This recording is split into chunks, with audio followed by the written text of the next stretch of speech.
We hit a major YouTube milestone the other day with 100,000 subscribers, and we blew right past that. I think the time I'm recording this, we're about 115,000 subs, which is just incredible, and I'm so happy and I'm so proud, and I'm so happy to be able to share the Old Mill Pond Museum with you guys. One issue we run into from time to time is that, you know, we have all the drive in the world to get these restorations done and out to you, but we don't have two resources. That's one is time and the other is money. So we're always happy when someone steps up to the plate and helps us out with that. And I'm very happy to say that CRC has decided to sponsor the Good of the Land. So thank you to CRC, I really appreciate it. The first thing I told them to do was, I've been wearing this crusty old hat. If you've been in a room with me, you know, yeah, it's pretty gnarly, guys. I asked them to please, pretty please, send me a new hat. Ah, there we go, there it is.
Yes, 6 or 7. Oh, right here, dude. Oh my god, dude. Oh my god, dude. Monster. It's a 10. It's a 10, bro. It's a double digit. Oh, that's the one that just hit my my bluegill. He's been out here in the middle. Oh, lost it at the very end. Still had a quick release. Yeah, pretty sure. That's what it was. Yeah, I knew I didn't want to keep him, so I just let him go. Get a little twist and flip there, and just dropped him.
at the north side of this pond here.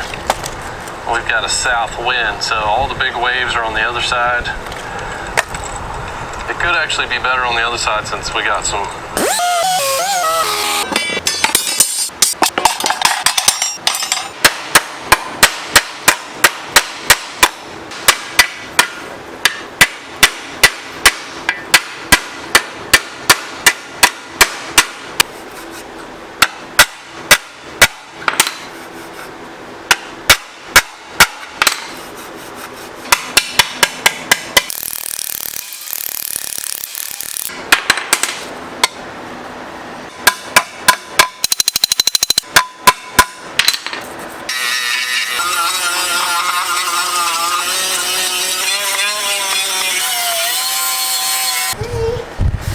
This is Kay. She has a YouTube channel called Cool Kay, and she just came by. Very cringy, just saying. But Is you know, it? I make it when I'm bored. You seem to have a great personality. Okay. This is what I had! Is that you in the background talking? Yes. Cool. I'll check them out and watch them. I'm struggling a bit right now because the body tech in me wants to make this perfect, but the reality is this was not perfect. So do I gloss it up and make it look like it's, you know, something that it was never meant to be, or do I leave it? I have ultimately decided that I'm going to leave the original character to it, and I am not going to clean that up. You're going to be able to see all these marks. I'm going to take away from the piece if I try to make it perfect, and I can make it perfect. I can make it perfect really quickly, and I want to make it perfect, but I'm not going to.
I'm having to throw the old stone back on. I'm going to use it kind of as a flywheel right now. I apologize, I assumed I'd be able to just pick up a stone. This is an odd size arbor, and they don't sell it locally, so